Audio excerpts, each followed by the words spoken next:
नमस्कार साथियों। इलेक्शन में लगभग नामांकन पत्र दाखिल करने की तिथि जा चुकी है और 9 तारीख को सीटों से नाम वापसी का आखिरी दिन है। 9 तारीख को नाम वापसी के बाद में चुनाव चिन्ह आवंटित कर दिए जाएंगे। जो राष्ट्र पार्टियां हैं उनके चुनाव चिन्ह पहले से ही निर्धारित हैं और जो लोग निर्दलीय चुनाव में रहेंगे मैदान में निर्दलीय के रूप में, उन लोगों को चुनाव चिन्ह दिया जाएगा 9 नवंबर के बाद में। 25 नवंबर को चुनाव होने हैं। आज एक लिस्ट दैनिक भास्कर में प्रकाशित हुई है, तो हम ये जो ग्राफिक्स यूज़ कर रहे हैं उसी के यूज़ करेंगे। इन्हीं के जरिए जयपुर ज़िले के जो विधानसभा सीटें हैं उनके बारे में जानने की कोशिश करते हैं, क्या स्थिति है, क्या माहौल है। सबसे पहले बात करेंगे हवा महल सीट की। हवा महल सीट जयपुर परकोटे में आती है। जयपुर हेरिटेज नगर निगम क्षेत्र में आएगी।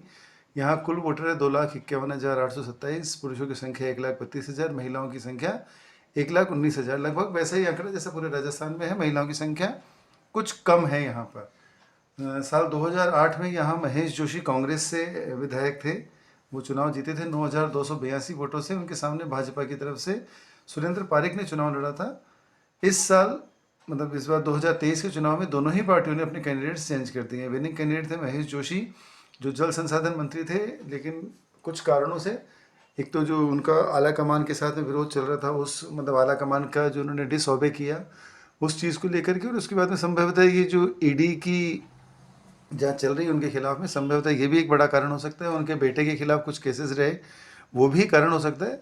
जो बहरहाल जो भी हो, कांग्रेस ने अपना टिकट दिया है आर तिवाड़ी को। आर तिवाड़ी कांग्रेस जिलाध्यक्ष हैं, कई सालों से संगठन में सक्रिय हैं और पहली बार चुनावी मैदान में हैं। हालांकि सीट कांग्रेस की है परंपरागत रूप से देखा जाए।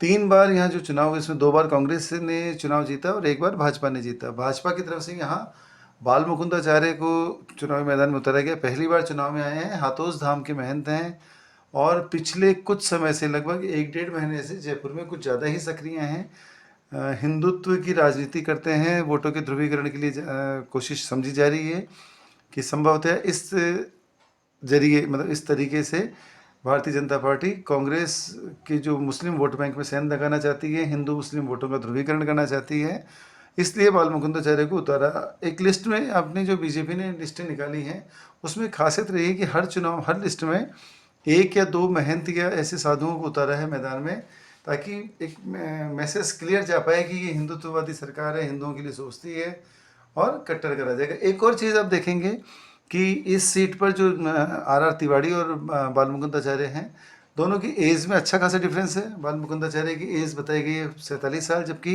तिवाड़ी 70 साल के हैं। तिवाड़ी एमए की शिक्षा, उनका एमए पास है, जबकि बाल मुकुंदाचार्य मात्र साक्षर है। और तो देखना होगा, इस सीट पर बड़ा इंटरेस्टिंग रहेगा, सबकी नज़र रहेगी। हालांकि ये माना जा रहा है कि महेश जोशी को नेगलेक्ट करना कांग्रेस को संभवतः यहाँ भारी पड़ सकता है और बाल मुकुंदाचार्य के हाथ में की सीट बड़ी आसानी से जा सकती है, ऐसा माना जा रहा है। सेकंड सीट है किशनपोल की। किशनपोल सीट भी बड़ी हॉट सीट थी। किशनपोल सीट से अमीन कागजी अभी विधायक हैं। 8,770 वोटों से उन्होंने जीत हासिल की थी साल 2018 में। किशनपोल सीट वही जयपुर हेरिटेज में आती है, परकोटे की सीट है, पुरानी सीट है। कुल वोटर है 1,91,564। पुरुषों की संख्या 1 लाख करीब, महिलाएं 91,000। 10,000 का अंतर है लगभग वही। यहाँ भी बीजेपी ने अपना टिकट चेंज किया है। बीजेपी की तरफ से यहाँ टिकट के दावेदार पिछली बार कोई और थे, ये चंद्रमोहन बटवाड़ा को इन्होंने टिकट दिया है। और अमीन कागजी कांग्रेस की तरफ से रिपीट हैं, कांग्रेस ने रिपीट किया, दोबारा भरोसा जताया अमीन कागजी पर। जयपुर शहर से 2 मुस्लिम विधायक कांग्रेस के खाते में आते हैं, अमीन कागजी और रफ़ीक खान, दोनों को ही रिपीट करा है। अमीन कागजी 53 साल के हैं, शिक्षा 12वीं पास है। साल 2013 में इस सीट से चुनाव लड़ा था, हार गए थे। 2018 में जीते। इस साल 2023 में फिर से मैदान में है। भारतीय जनता पार्टी का थोड़ा सा आश्चर्यजनक माना जा रहा है इसको। आश्चर्यजनक इस संदर्भ में कि चुनाव से ठीक पहले जयपुर की जो महापौर रही हैं पहले, ज्योति खंडेलवाल, उन्होंने भारतीय जनता पार्टी ज्वाइन करी। ये माना जा रहा था कि किशनपोल सीट से अमीन कागजी के सामने उन्हें टिकट मिल जाएगा और वो उनको लगभग विनिंग कैंडिडेट के रूप में देखा जा रहा था कि ये संभावना जताई जा रही थी कि अगर ज्योति खंडेलवाल को टिकट मिलता है तो वो शायद है चुनाव जीतें। उनके बनिस्बत अमीन कागजी के सामने चुनाव लड़ने के लिए चंद्रमोहन बटवाड़ा कम अनुभवी हैं, पहली बार विधानसभा चुनाव लड़ रहे हैं। वैसे ये सीट परंपरागत रूप से भाजपा की है, 2 बार भाजपा ने जीती है। रफ़ीक खान ने पहली बार यहाँ पर जीत हासिल करी। उसके बाद बगरू सीट की बात करें, बगरू सीट परिसीमन के बाद में नई क्रिएट हुई। जो जयपुर ग्रामीण, फागी और सांगानेर, इन 3 विधानसभाओं को तोड़ करके जो नया क्षेत्र बनाया गया, उसके बाद में बगरू सीट भी एक बनी। कुल 9 सीटें जयपुर जिले में नई क्रिएट हुई थी, उसमें से एक बगरू थी। बगरू में 2008, 2013, 2018 3 चुनाव हुए हैं। 3 बार में से 2 बार यहाँ विधायक गंगा देवी वर्मा रही है। अभी मौजूदा विधायक कांग्रेस से गंगा देवी हैं। जीत का अंतर बहुत कम था, 5343 वोटों से जीती। बगरू सीट पे काफ़ी एक तो बड़ा विस्तृत क्षेत्र है। बगरू सीट को अगर आप देखेंगे तो बगरू सीट आपको सांगानेर के पास में, यानी कि सिरोली, गोनेर, ये हिस्सा आपका बगरू सीट में आएगा। सिरोली जो हिस्सा है बस्सी से बिल्कुल टच में है। लेकिन बगरू सीट यहाँ भी है। बगरू सीट का बहुत विस्तृत एरिया है और यहाँ बीजेपी से टिकट मांग रहे थे धर्मवीर चंदेल, और उनकी जगह भाजपा ने अपने पुराने चेहरे पर ही फिर से भरोसा जताया, डॉक्टर कैलाश वर्मा। पिछली साल मतलब पिछले 2018 से पहले वाला कार्यकाल 2013 में भी वो विधायक थे वहीं से। गंगा देवी वर्मा 65 साल की हैं, कैलाश वर्मा 38 साल के हैं। उनका शैक्षिक स्तर पीएचडी है। गंगा देवी केवल साक्षर है, ऐसा मतलब आप मान सकते हैं कि उनके मुकाबले साक्षरता का नहीं है। पर गंगा देवी की एक इमेज है बिल्कुल simple, sober, house wife, house lady की तरह, और इसका उनको फ़ायदा भी मिला है। 2 बार विधायक रह चुकी हैं और तीसरी बार हैं। ज़्यादा नेगेटिव उनका इतना इफेक्ट है नहीं, क्योंकि कांग्रेस के खिलाफ मुखर रही हैं। कांग्रेस में रहते हुए कांग्रेस का विरोध किया है कई चीज़ों पर, और ठीक ठाक उनका कार्यकाल रहा है। नेक्स्ट है विद्याधर नगर सीट। अगेन बड़ी हॉट सीट रही है। यहाँ माना जा रहा है कि आप यहाँ से जो जीतेंगी दिया कुमारी, वो भाजपा की सीएम फेस हो सकती हैं। और भाजपा ने बहुत बड़ा रिस्क लिया विद्याधर नगर सीट पर। नरपत सिंह राजवी की परंपरागत सीट थी। 3 बार चुनाव हुए, तीनों बार नरपत सिंह राजवी ने जीत हासिल करी और अच्छे खासे मार्जिन से करी। 31,232 वोटों से वो जीते 2018 में। और भैरव सिंह जी शेखावत जो पूर्व उपराष्ट्रपति हैं, राजस्थान के कई बार सीएम रह चुके हैं और भारतीय जनता पार्टी के कद्दावर नेता थे, उनके ये दामाद लगते हैं। और ऐसा बिल्कुल तय माना जा रहा था कि कुछ भी हो, 200 सीटों में से लगभग जो कुछ सीटें ऐसी हैं जो डैम श्योर है, फाइनल है, उसमें नरपत सिंह राजवी की भी सीट शुमार है। लेकिन बड़ा आश्चर्यजनक फैसला किया बीजेपी ने और नरपत सिंह राजवी का टिकट काटा। हालांकि राजवी को चित्तौड़गढ़ भेजा गया, लेकिन वहाँ वो इतने, मुझे नहीं लगता है कि वो इतने वहाँ से मतलब इजी फील कर रहे हैं, वो थोड़ा नहीं है। यहाँ कांग्रेस और बीजेपी दोनों ने ही टिकट दिया है दूसरे लोगों को। कांग्रेस ने भरोसा जताया सीताराम अग्रवाल पे, जो 10वीं पास हैं, 64 साल के हैं, पिछली बार चुनाव हार गए थे और इस बार फिर से मैदान में हैं। नरपत सिंह राजवी के सामने, सॉरी, चेहरा कांग्रेस ने चेंज नहीं किया है, कांग्रेस ने चेहरा रिपीट किया है नरपत सिंह राजवी के सामने। पिछली बार ये चुनाव हार चुके थे, इस बार फिर से मैदान में है। दिया कुमारी पहले विधायक रह चुकी हैं सवाई माधोपुर से, एक बार सांसद रह चुकी हैं और तीसरी बार वो चुनावी मैदान में है। इस सीट से उनका पहला चुनाव है। इसको सेफ साइड माना है, सेफ सीट माना है। देखना यह है कि नरपत सिंह राजवी की नाराजगी कितना भारी पड़ती है भारतीय जनता पार्टी को, कितना भारी पड़ती है दिया कुमारी को। अगर राजवी की नाराजगी नहीं है और वोट परंपरागत रूप से भारतीय जनता पार्टी के ही हैं, तो ये माना जा सकता है कि ये सीट भारतीय जनता पार्टी के खाते में जा सकती है, जैसा कि ट्रैक रिकॉर्ड है। Next seat Adarsh Nagar. Again जो कांग्रेस के पास में 2 मुस्लिम मतदाता हैं, सॉरी मुस्लिम विधायक हैं, उनमें से एक थे रफ़ीक खान, दूसरे हैं अमीन कागजी। अमीन कागजी किशनपोल सीट से चुनाव लड़ रहे हैं। रफ़ीक खान अगेन अपनी ही सीट पर रिपीट कर रहे हैं, आदर्श नगर सीट से। 57 साल के हैं, 12वीं पास हैं और जयपुर के बड़े फेमस कागजी परिवार, सॉरी कागजी तो अमीन कागजी की वाली बात थी, सॉरी। यहाँ रफ़ीक खान 12,553 वोटों से जीते थे अशोक परनामी के सामने। अशोक परनामी को इस बार कांग्रेस ने हटा दिया है। भाजपा का एक तरीके से बड़ा विजिटिंग कार्ड थे वो, मतलब भाजपा का विजिटिंग फेस थे।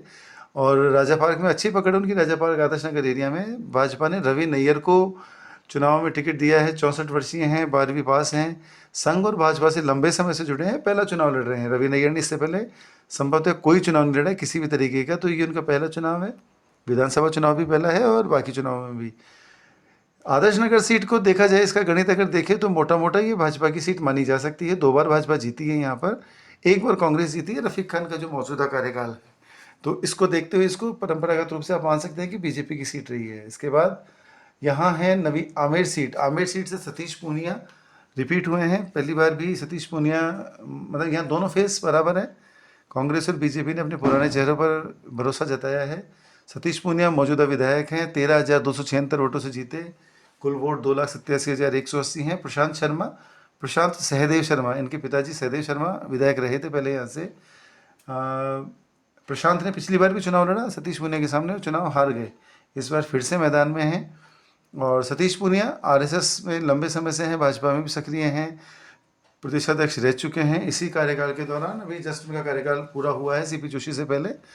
और सतीश पूनिया ने ये पहला चुनाव अपने जीवन का जीता था आमेर से जब जीता। इससे पहले अच्छा आमेर सीट पे देखिए 3 चुनावों का जो रिकॉर्ड है, उस 3 चुनावों में एक बार कांग्रेस जीती है, एक बार एनपीपी जो आप पीएस संगमा की पार्टी थी, और डॉक्टर किरोड़ीलाल मीणा ने उसको यहाँ पर लीड किया था।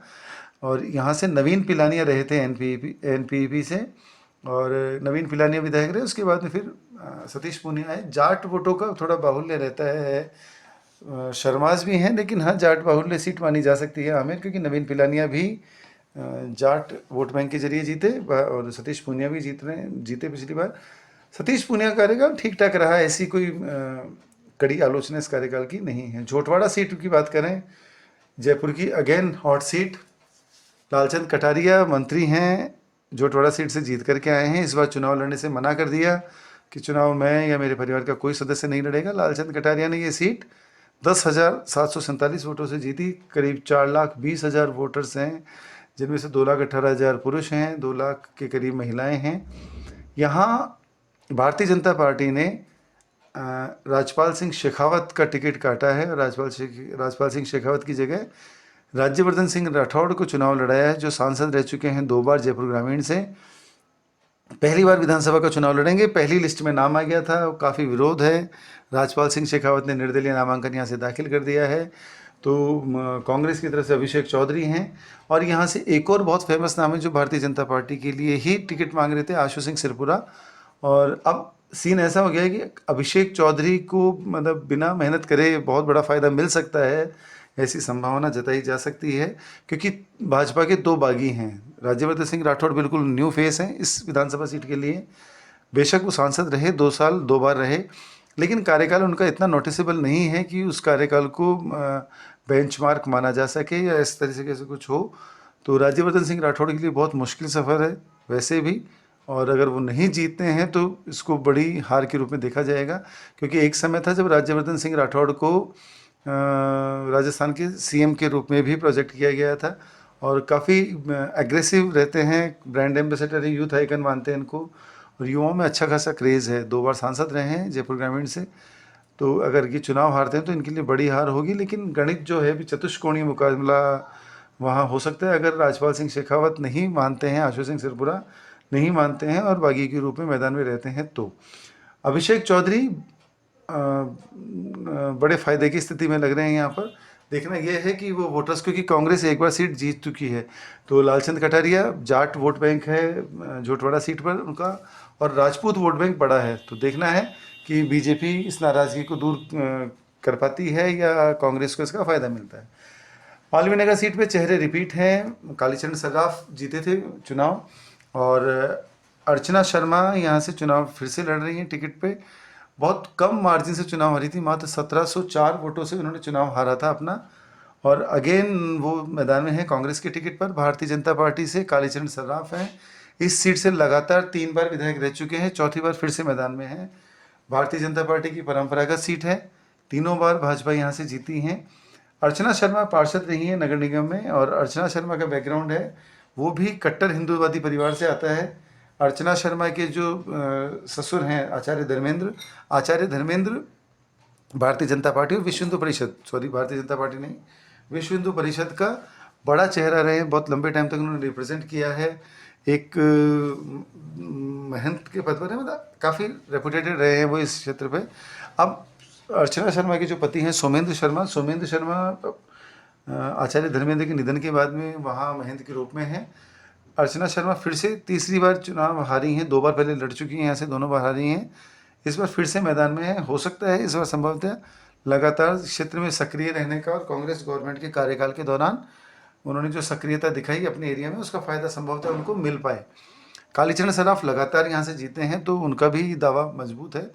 ऐसा माना जा रहा था, संभावनाएं जताई जा रही थी कि संभवतः कालीचरण सर्राफ को इस बार पार्टी रिपीट ना करें, लेकिन आखिरकार वो टिकट लेने में सफल हुए। 72 वर्षीय हैं, शिक्षा पोस्ट ग्रेजुएट हैं। अर्चना शर्मा पीएचडी करी हुई हैं। नेक्स्ट हम बात करें सिविल लाइन सीट की। ये सीट भी बड़ी आशाजनक मानी जा रही है। सिविल लाइन सीट को बीजेपी ने जो टिकट दिया है, खाचरियावास एक कद्दावर नेता माने जाते हैं। खाचरियावास ने पिछला चुनाव 18,000 वोटों से जीता, अच्छा खासा मार्जिन है। 2,41,000 टोटल वोटर्स हैं। खाचरियावास 2 बार यहाँ से विधायक रहे, एक बार सांसद का चुनाव भी लड़ा। और इनके सामने भारतीय जनता पार्टी ने टिकट दिया है गोपाल शर्मा को। गोपाल शर्मा पेशे से पत्रकार हैं, संघ से लंबे समय से जुड़े हुए हैं, पहली बार चुनाव लड़ रहे हैं और महानगर टाइम्स के नाम से अखबार निकालते हैं, जयपुर महानगर टाइम्स के नाम से। संघ विचारधारा के स्पष्ट रूप से। इनका एक वीडियो भी वायरल भी हो रहा है जिसमें ये कह रहे हैं कि मैंने टिकट मांगा ही नहीं था सिविल लाइन से, मैं अरुण जी भाई साहब यानी अरुण चतुर्वेदी के लिए रिकमेंडेशन कर रहा था। मैं कह रहा था कि अरुण चतुर्वेदी को टिकट मिलना चाहिए। और संघ से मैं जब मंदिर में था, इन्होंने शायद मंदिर का नाम भी उस वीडियो में बताया है कि हाँ, सांगा बाबा के मंदिर में मैं था, तो वहाँ मैं आया तो मुझे मैसेज मिला कि आपका टिकट डिक्लेयर हुआ है, चुनाव आपको लड़ना है। तो गोपाल शर्मा प्रताप सिंह खाचरियावास, अच्छा इसमें एक और है, खाचरियावास बेशक कांग्रेस के विधायक हो, लेकिन संघ का माना जाता है कि संघ का इनके प्रति सॉफ्ट हार्ट रहा है हमेशा से, क्योंकि खाचरियावास भारतीय जनता पार्टी से ही गए हैं। इन्होंने अपनी राजनीति की शुरुआत भारतीय जनता पार्टी से की। पूर्व उपराष्ट्रपति भैरव सिंह जी शेखावत के परिवार से आते हैं, उनके फैमिली से, उनके ही एरिया से, खाचरियावास से ही हैं और उनके परिजन हैं। राजनीतिक कॉन्फ्लिक्ट्स की वजह से ये बाद में कांग्रेस में गए और कांग्रेस में भी ग्रास रूट नेता के रूप में इनकी पहचान है और जयपुर में अच्छी पकड़ है इनकी। तो अब इस सीट पे देखना पड़ेगा, मतलब देखना मज़ेदार होगा कि कैसा यहाँ का रिजल्ट जाता है। सांगानेर सीट की बात करें, यहाँ लगता है कि भारतीय जनता पार्टी ने लगभग क्लीन स्वीप दे दिया है पुष्पेंद्र भारद्वाज को। पुष्पेंद्र भारद्वाज LLM हैं, जयपुर में कॉलेज चलाते हैं, लॉ कॉलेज है इनका। महाराजा कॉलेज के प्रेसिडेंट रह चुके हैं। इनके भाई अभिषेक हैं, वो भी महाराजा से पास आउट है। लंबे समय से जयपुर में सक्रिय परिवार है। बेसिकली हैं तो ये बाहर से, जयपुर के लोकल नहीं हैं, लेकिन पिछले कई सालों से, तकरीबन जितनी मुझे जानकारी है, लगभग ये 20 साल से ज़्यादा समय से जयपुर में सक्रिय हैं। और पिछली बार भी इन्होंने कांग्रेस प्रत्याशी के रूप में चुनाव लड़ा, चुनाव हारे और लगातार 5 साल सक्रिय रहे। ये सीट जो सांगानेर सीट है, परंपरागत रूप से भारतीय जनता पार्टी की ही सीट मानी जाती है। पिछला चुनाव अशोक लाहौटी ने यहाँ 35,000 वोटों से जीता। उससे पहले घनश्याम तिवारी यहाँ लगातार जीतते हैं, बहुत बड़ी जीतें हासिल की उन्होंने यहाँ से। इसी संभावना के तहत कि संभवतः भारतीय जनता पार्टी की सेफ सीट है, भारतीय जनता पार्टी ने यहाँ भजनलाल शर्मा को टिकट दिया है। भजनलाल शर्मा भारतीय जनता पार्टी के प्रदेश महामंत्री हैं, पहली बार चुनाव मैदान में हैं। सांगानेर से इससे पहले भरतपुर से चुनाव लड़ चुके हैं, चुनाव हारे हैं। और भजनलाल शर्मा का वहाँ काफ़ी विरोध हो रहा है। भजनलाल शर्मा के विरोध में वहाँ के स्थानीय दावेदार हैं, अशोक लाहौटी भी हैं। हालांकि बाद में इनके नामांकन में अशोक लाहौटी शामिल हुए और ऐसा माना जा रहा है कि नाराज़गियाँ दूर कर ली गई हैं, लेकिन फील्ड पे कार्यकर्ता इस चीज़ को किस तरीके से डील करेंगे, कैसे देखेंगे, ये देखना थोड़ा लोगों के लिए आश्चर्यजनक रहेगा। नेक्स्ट सीट है चोमू। चोमू सीट के बारे में ऐसा कहा जाता है कि चोमू सीट कोई ये श्राप है भगवान का कि यहाँ से जो विधायक होंगे वो हमेशा सत्ता के विपरीत होंगे। यानी कि राजस्थान में जिस भी पार्टी की सरकार होगी, उस पार्टी का विधायक चोमू से कभी नहीं जीतता। ये पिछला कई सालों का रिकॉर्ड है। राजस्थान में कांग्रेस की सरकार रही पिछली बार और यहाँ से विधायक रहे रामलाल शर्मा। 1288 वोटों से जीते, बहुत कम अंतर था। आप देखिए, इसमें देख पा रहे होंगे आप, बड़ी मज़ेदार सीट है। 4 बार कांग्रेस जीती है, 4 बार भाजपा जीती है, मतलब लगभग इनका बराबर चलता है। हमेशा रिपीट चेंज होता है, इस बार भाजपा, अगली बार कांग्रेस, इस बार भाजपा, अगली बार कांग्रेस। लेकिन ये रिपीटेशन स्टेट गवर्नमेंट से बिल्कुल विपरीत होता है। अगर जैसा मैंने पहले बताया, अगर विधानसभा में सरकार, राजस्थान में सरकार कांग्रेस की बनेगी तो चोमू विधायक भारतीय जनता पार्टी का होगा, और अगर यहाँ से विधायक कांग्रेस का बनेगा तो ये माना जाएगा कि सरकार बीजेपी की बनेगी। ऐसे में कांग्रेस ने बड़ी रिस्क ली है। एक तरीके से देखा जाए, कांग्रेस ने शायद इस जो सुपर स्टेशन है इसको कैश कराने की कोशिश की। शिखा बराला हॉस्पिटल है चोमू में, उस हॉस्पिटल के मालिक हैं ये लोग, इनके परिवार उस परिवार से आती हैं। MBBS हैं, डॉक्टर हैं, पिछले लंबे समय से एजुकेशन और विमेन एम्पावरमेंट के लिए काम कर रही हैं। रामलाल प्रदेश प्रवक्ता हैं भारतीय जनता पार्टी के, 3 बार विधायक चुने गए हैं, छात्र राजनीति से राजस्थान विश्वविद्यालय से सक्रिय हैं। तो उनके सामने शिखा काफ़ी एक तरीके से देखा जाए तो फ्रेशर है बिल्कुल, और ये बड़े कद्दावर हैं उस सीट के, चोमू की अच्छी पकड़ है इनकी। तो अब ऐसे में देखना है कि अगर रामलाल जीतते हैं तो क्या कांग्रेस खुद के लिए सरकार रिपीट कराने का सपना देख रही है कि वहाँ से रामलाल जीते और कांग्रेस की सरकार स्टेट में बने।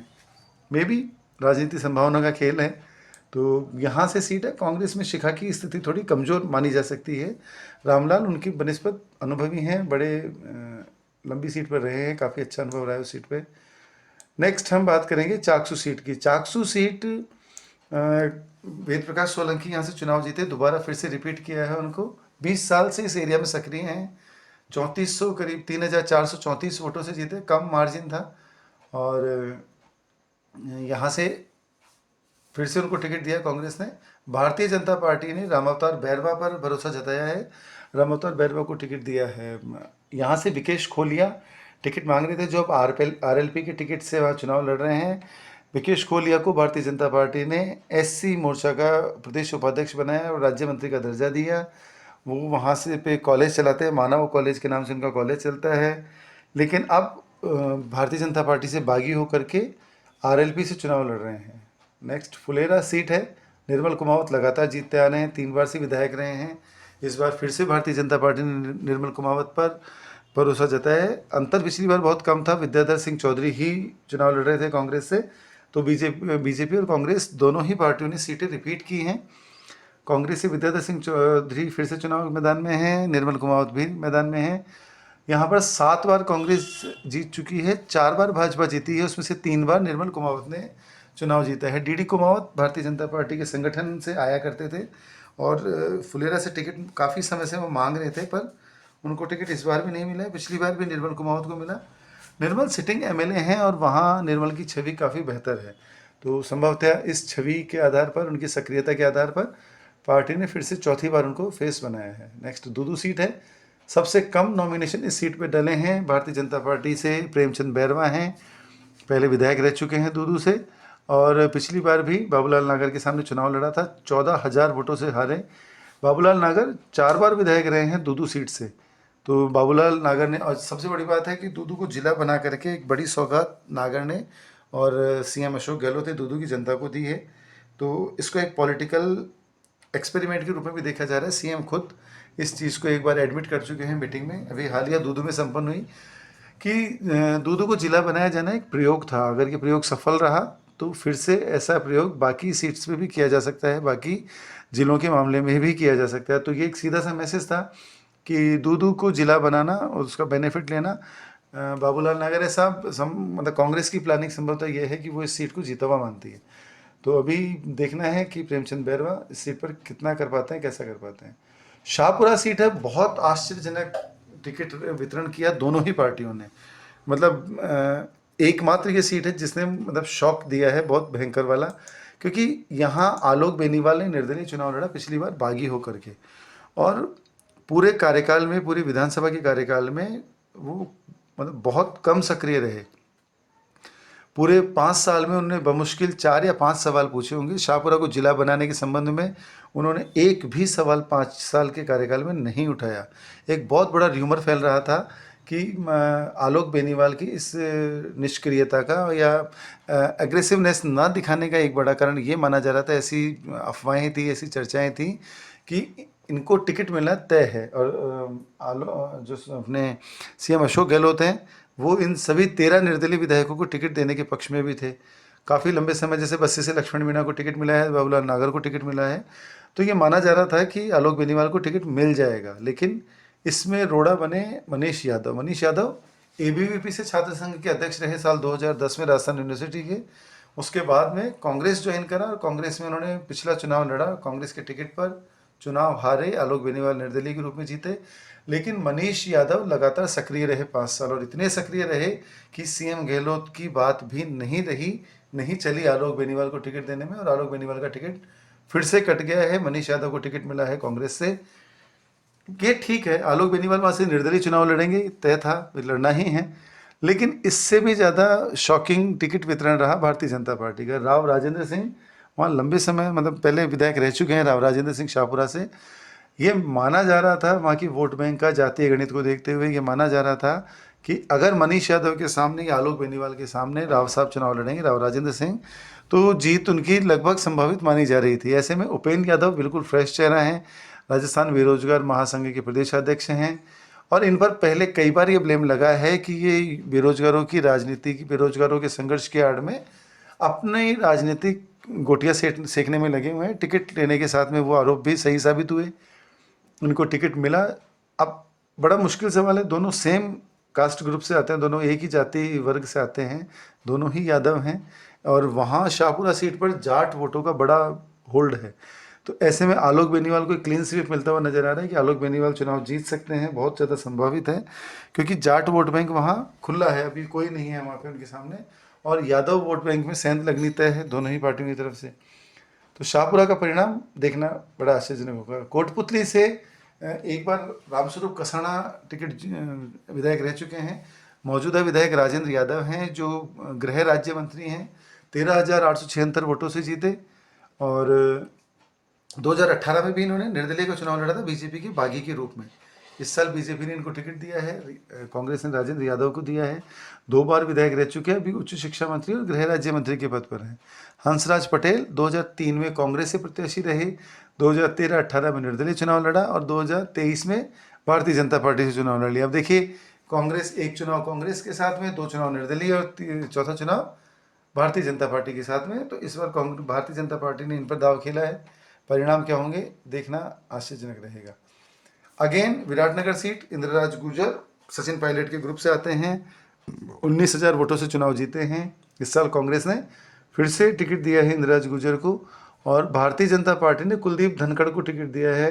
पूर्व प्रदेश महामंत्री रह चुके हैं कुलदीप धनखड़ ने, पिछली बार भी टिकट मांगा था, और यहाँ इस बार संभावना जताई जा रही थी कि संभवतः ये एक रामचंद्र मीणा है या और किसी, पर कुलदीप धनखड़ के टिकट का वहाँ काफ़ी विरोध है, ऐसा जानकारियाँ हैं, मिल रही हैं। तो यहाँ इंद्रराज गुर्जर के सामने कुलदीप धनखड़ हैं, और जमा रामगढ़ सीट गोपाल लाल मीणा चुनाव जीते हुए हैं, 21,000 वोटों से चुनाव जीते थे। कांग्रेस भाजपा दोनों ने ही अपने फेस रिपीट करे हैं। भारतीय जनता पार्टी से महेंद्र पाल मीणा हैं, पिछली बार प्रत्याशी थे पिछले चुनाव में। गोपाल फिर से रिपीट हुए हैं, गोपाल मीणा को टिकट दिया गया है, गोपाल मीणा यहाँ से चुनाव लड़ रहे हैं, जमा रामगढ़ सीट। बस्सी सीट बड़ी हॉट सीट मानी जा रही है, बड़ा इंटरेस्टिंग सीट है। साल 2008 में परिसीमन के बाद से लेकर के आज तक, यानी कि पिछले लगातार 3 चुनावों में यहाँ निर्दलीय विधायक जीतते आए हैं। इससे पहले ये सीट बीजेपी की परंपरागत सीट मानी जाती थी। कन्हैयालाल मीणा जनरल सीट पर बीजेपी के टिकट पर चुनाव जीते थे, 4 चुनाव उन्होंने जीते। 2008 में परिसीमन के बाद में 2 चुनाव, यानी कि 2008, 2013 श्रीमती अंजू धारणका ने यहाँ निर्दलीय विधायक के रूप में जीता।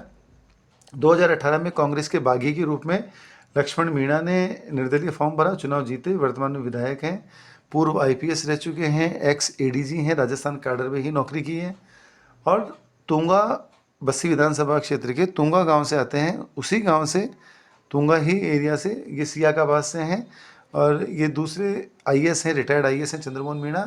पहले एसीएस हैं, एसीएस से रिटायर हुए साल 2014 में, उसके बाद में मुख्य सूचना आयुक्त के रूप में इनको एक्सटेंशन मिला, मुख्य सूचना आयुक्त रहे। अभी भाजपा के टिकट पर 3 महीने पहले भारतीय जनता पार्टी ज्वाइन करी।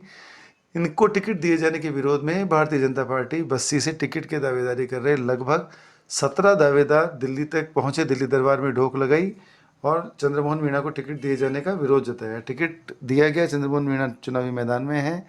लगभग सभी दावेदार इनके साथ में आ चुके हैं मंच पर। पूर्व विधायक कन्हैयालाल मीणा, भारतीय जनता युवा मोर्चा के प्रदेश महामंत्री रामकेश मीणा, इन सहित बाकी लोग जितने भी टिकट के दावेदार थे, हेमंत मीणा, इन सब लोगों ने लगभग समर्थन दे दिया है भारतीय जनता पार्टी के बागी के रूप में। यहाँ से फॉर्म भर रहे हैं जितेंद्र मीणा, जो पूर्व में राजस्थान यूनिवर्सिटी के पहले एसटी के अध्यक्ष रह चुके हैं, भारतीय जनता पार्टी के एसटी मोर्चा के प्रदेशाध्यक्ष रहे हैं, और राजस्थान सरकार के एससी कमीशन के प्रदेश उपाध्यक्ष रह चुके हैं, राज्य मंत्री का दर्जा मिला था। भारतीय जनता पार्टी से टिकट मांग रहे थे, पिछले 15 साल से सक्रिय हैं, और वो यहाँ से बागी के रूप में हैं। भारतीय जनता पार्टी के ही एक और बागी के रूप में फॉर्म भरा है डॉक्टर करण सिंह मीणा ने। करण सिंह मीणा बेनाडा क्षेत्र, घाटा बेनाडा क्षेत्र से आते हैं, अपेक्षाकृत कम सक्रिय हैं, इसी चुनाव से आए हैं, लेकिन भारतीय जनता पार्टी के बागी के रूप में चुनावी मैदान में है। तो बस्सी बड़ी हॉट सीट है, आईएएस वर्सेस आईपीएस के रूप में भी, और इसको आप इस तरीके से भी मान सकते हैं, कार्यकर्ता बनाम ब्यूरोक्रेट्स भी, ब्यूरोक्रेट वर्सेस ब्यूरोक्रेट भी बड़ी हॉट सीट है, इंटरेस्टिंग सीट है। परिणाम देखना बड़ा मज़ेदार रहेगा यहाँ का भी। लक्ष्मण मीणा ने पिछली बार यहाँ से चुनाव 42,000 वोटों से जीता था। उनको लगभग कुल 2 लाख से अधिक वोट जो थे, उनमें से उनको तकरीबन जो वोट मिले थे वो 82,000 के समथिंग वोट मिले थे, और 42,000 वोटों की मार्जिन से उन्होंने चुनाव जीता। ये जयपुर जिले की विधानसभा सीटों के बारे में चर्चा थी। हमने सीटों के बारे में देखा। अभी यहाँ इन सीटों से टिकट वापसी के बाद में स्थितियाँ और क्लियर होंगी। पता चलेगा कि नाम वापसी के बाद में कितने लोग मैदान में रहते हैं, क्या भारतीय जनता पार्टी या कांग्रेस अपने बागियों को समझाने में कामयाब होती है। इसी के ही साथ हम अगले कुछ वीडियोस में संभागवार या अलग अलग टुकड़ों में इन सीट्स का एक बार एनालिसिस करने की कोशिश करेंगे। हमारे चैनल पर बने रहें। पॉलिटिकल अपडेट्स और बाकी जानकारियों के लिए चैनल सब्सक्राइब करें और बेल आइकन दबाएं ताकि नोटिफिकेशन आप लोगों को समय से मिलता रहे। धन्यवाद।